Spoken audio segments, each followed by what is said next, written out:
Olá, pessoal, tudo bem? Aqui quem fala é o Matheus Moura, presidente da ADESC. Tá? A gente vai começar a aula 1 de Direito Administrativo. A gente da ADESC vai estar trazendo para vocês uma série de aulas de assuntos do direito administrativo. A matéria de direito administrativo, gente, é uma matéria que é muito cobrada em concursos. Nessas aulas que a gente vai estar trazendo, a gente vai estar falando muito da parte teórica. A gente vai fazer vídeos, tá? Falando de resolução de questões, tá bom? Mas nesse primeiro momento a gente vai estar trazendo vídeos sobre a teoria para você ir estudando, né, e absorvendo o conteúdo para depois a gente estar lançando vídeos, né, com resolução de questões baseado, né, na teoria, tá bom? Então a gente vai falar, pessoal, sobre a organização administrativa, tá? Entidades políticas e entidades administrativas. A organização administrativa é a parte do direito administrativo que estuda a estrutura da administração pública e dos órgãos e pessoas jurídicas que a compõem. Para compreendermos esta estrutura, no entanto, precisamos conhecer e saber diferenciar entidades políticas das entidades administrativas. As entidades políticas nada mais são do que os entes federativos previstos na nossa Constituição Federal. São eles a União, os estados, o Distrito Federal e os municípios. Tais entes são predominantemente regidos pelo direito constitucional e detêm uma parcela do poder político. Por isso mesmo costuma-se dizer que tais entes são autônomos, organizando-se cada um deles para alcançar finalidades previstas na Constituição. Neste sentido, a autonomia não pode ser confundida com a soberania. Enquanto a autonomia consiste na possibilidade de cada um dos entes federativos organizar-se internamente, elaborar suas leis, exercer as competências a que eles são atribuídas pela Constituição Federal, a soberania trata-se de característica que apenas está presente no âmbito da República Federativa do Brasil, que é formada pelos entes que a gente acabou de mencionar. A União em si, tá? Os estados, o Distrito Federal e os municípios. Passando para os próximos slides, né? Então eu vou citar aqui para vocês um exemplo. O município de Florianópolis, de acordo com a Constituição Federal, diversas são as competências atribuídas a este ente. Tá? Assim, deve ele, por exemplo, arrecadar recursos, fiscalizar as atividades dos particulares, cuidar do saneamento, administrar a previdência e assistência dos servidores. Caso todas essas atividades sejam desempenhadas diretamente pelo ente, teríamos a utópica situação em que as necessidades primordiais da comunidade, tais como saúde e educação, seriam exercidas com a mesma prioridade que atividades sem o mesmo grau de essencialidade. Assim, todas as atividades, sendo ou não essenciais, a administração teria que dispor de pessoal, recursos públicos, onerando sobremaneira a máquina pública. Para que isso não ocorra, os entes federativos criam diretamente por lei ou por meio de autorização as entidades administrativas, pessoas jurídicas de direito público ou privado que ficam encarregadas de exercer certas atividades originariamente previstas para os entes estatais. Tá bom? A gente vai aprofundar mais sobre esse assunto, tá? A gente vai estar falando de forma mais aprofundada no decorrer das próximas aulas. Mas esse, pessoal, é um assunto muito importante, né? Essa questão da criação de pessoas jurídicas, que eu vou estar falando mais à frente, é uma coisa que cai muito em concurso. E são conceitos que você precisa entender, aprender e saber a diferença entre eles, né, para não ser pego de surpresa numa questão de concurso. Então, é muito importante, tá, você estudar sobre esse assunto e ficar atento às aulas que a gente vai estar trazendo. Então, vamos continuar. Assim, as atividades administrativas são a própria administração indireta, né, que é como a gente chama as autarquias, fundações públicas, empresas públicas, sociedades de economia mista. Por exemplo, Petrobras, tá? Anatel, tá bom? Várias outras empresas são exemplos tá? Da administração indireta, de órgãos da administração indireta. A gente vai estar trazendo exemplos do que é cada uma, tá? Mas se a gente for parar para pensar, tá bom? Vem logo a nossa cabeça a Petrobras, a Anatel, tá? Tem as universidades públicas se encaixam também, tá bom?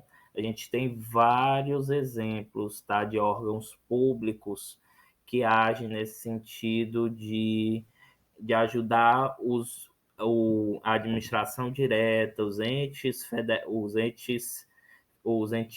federativos, né, de cumprirem o seu papel, as suas funções, tá bom? Aí eu vou citar um exemplo para vocês. Determinado candidato é aprovado em concurso público de um município com alto índice de IDH. Dentre outros benefícios, ele terá direito à assistência de plano de assistência à saúde e plano de previdência. Assim, para que o próprio município possa se dedicar a outros assuntos prioritários, como saúde e educação, ele cria uma autarquia para gerenciar e administrar a previdência e assistência à saúde dos servidores. Tais entidades, ao contrário das pessoas políticas, são reguladas predominantemente pelo direito administrativo. Não detêm poder político e estão vinculadas à entidade política que as criou. Importante salientar que não há hierarquia entre entidades da administração pública indireta e os entes federativos responsáveis pela sua criação. O que ocorre em tais situações é uma mera vinculação administrativa, de forma que os entes federativos apenas controlam se as entidades da administração direta estão desempenhando corretamente as atividades para a qual foram criadas. Existe uma vinculação, mas não existe subordinação. Tá bom? Também tem essa diferença. Ele vai fiscalizar, né? Porque existe essa vinculação, ele vai tratar, né? Para saber se aquele órgão ele está seguindo, ele está cumprindo com a função dele, tá bom? Aquela função que o Estado deixou de cumprir diretamente, de forma direta, né? Por isso que esses órgãos, autarquias, fundações públicas e empresas públicas são chamados de administração indireta, né? Por conta disso, o Estado, seja o poder federal, o governo federal em si, ou seja, os governos municipais ou estaduais, né, o Distrito Federal deixou de cumprir, então ele criou, né, um órgão, né, uma administração direta, a gente vai ver mais para frente, né, ou por meio de lei específica, por decreto, a gente vai ver esses detalhes, né, deu a ele uma determinada função, então ele vai fiscalizar para saber se esse órgão está cumprindo essa função, mas não existe subordinação, existe vinculação, tá? Subordinação e hierarquia existe dentro dos órgãos da própria administração direta, que a gente vai ver também essas diferenças, né? Por exemplo, governo federal, né, que tem vários ministérios, ou um governo municipal que tem secretarias e etc. E aí existe subordinação, mas entre um órgão da administração direta e um da indireta, o que existe é vinculação. Vamos continuar. Modernamente, a expressão administração pública pode ser conceituada, tá? A gente vai falar um pouco agora sobre a administração pública. Pode ser conceituada por meio de diferentes sentidos ou acepções. Da mesma forma, podemos fazer uso da expressão em seu sentido amplo, lato, né? Vamos prestar atenção, que é importante a gente prestar atenção nessas palavrinhas de direito que aparecem, né? Sentido amplo, ou lato, ou sentido stricto, né? Que remonta, gente, é o latim. A gente vai ver muitas expressões em latim quando a gente estiver estudando, né, direito administrativo. É importante, é bacana a gente prestar atenção, tá? Porque pode aparecer também questões de prova, né, sinônimos, né, esses nomes em latim substituindo nomes como esse, né, o sentido amplo. No caso, o sentido amplo aparecer em lato, estrito, né, é importante a gente prestar atenção. Vamos falar da administração pública em sentido amplo, tá? Dizemos que em sentido lato ou amplo. A administração pública compreende, além da função administrativa, os órgãos de governo, que são aqueles que exercem funções políticas. De acordo com essa acepção, a administração pública abrange desde a elaboração e fixação das diretrizes a serem seguidas na elaboração das políticas públicas, até a própria execução de todas essas políticas. A elaboração compete à função política, a execução, a função administrativa. Muito bacana essa parte, né? A elaboração compete à função política e a execução à função administrativa, que pode ser exercida tanto pela própria administração direta ou pela administração indireta. Então, a gente vai se aprofundar mais. Exemplo: teremos a elaboração de uma política pública quando o Poder Legislativo edita uma lei determinando a adoção de certas medidas com a finalidade de manutenção do bem-estar coletivo, tal como ocorre, por exemplo, com a edição de uma norma que estabelece que certos estabelecimentos comerciais apenas podem permanecer abertos até determinado horário. Teremos a execução de uma política pública quando o Poder Executivo, por meio de seus agentes públicos, fiscaliza se a norma em questão está sendo observada pelos proprietários de estabelecimentos comerciais, adotando o conceito de administração pública em sentido amplo. As duas situações são consideradas administração pública. Continuando, né? Nesse último slide aqui dessa nossa primeira aula, vamos falar da administração em sentido estrito.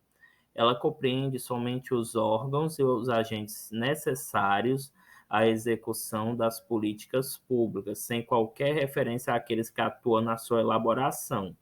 Tá? Então, no sentido estrito, né? Aqueles que são necessários à execução, né? Como eu estou dizendo aqui, sem qualquer referência àqueles que atuam na elaboração.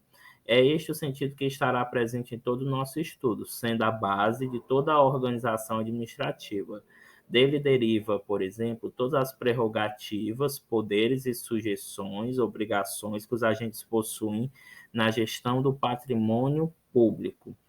Exemplo: se tomarmos como referência o exemplo anterior, apenas a execução das atividades necessárias à verificação do cumprimento do horário de funcionamento de estabelecimentos comerciais é considerada administração pública. Em sentido oposto, a elaboração da mencionada lei não entra num conceito estrito de administração. O sentido estrito é o adotado em nosso ordenamento jurídico, de forma que apenas será considerada administração pública as atividades destinadas à execução das políticas públicas. Tá bom? Então, a gente termina essa nossa primeira aula de Direito Administrativo. A gente vai trazer várias outras aulas, então fiquem atentos, tá? Na próxima aula a gente vai começar falando sobre a administração pública em sentido material, objetivo e funcional, que são dois conceitos importantíssimos, tá bom? Da gente saber, cai em concurso público, tá? Tudo que a gente vai falar aqui cai em concurso público. Então, estudem, tá? Procurem se aprofundar, tá bom? Compartilhem esse vídeo, curtam aqui o canal, ativem o sininho das notificações, fiquem acompanhando, ajude a gente a divulgar o trabalho da ADESC, tá bom? E continuem assistindo as nossas aulas e participando dos outros cursos profissionalizantes que a gente tem aqui postado, tá bom? Confiram. A gente tem cursos de várias áreas, então não deixem de participar das nossas formações. Muito obrigado, fiquem com Deus, tá? E até a próxima aula.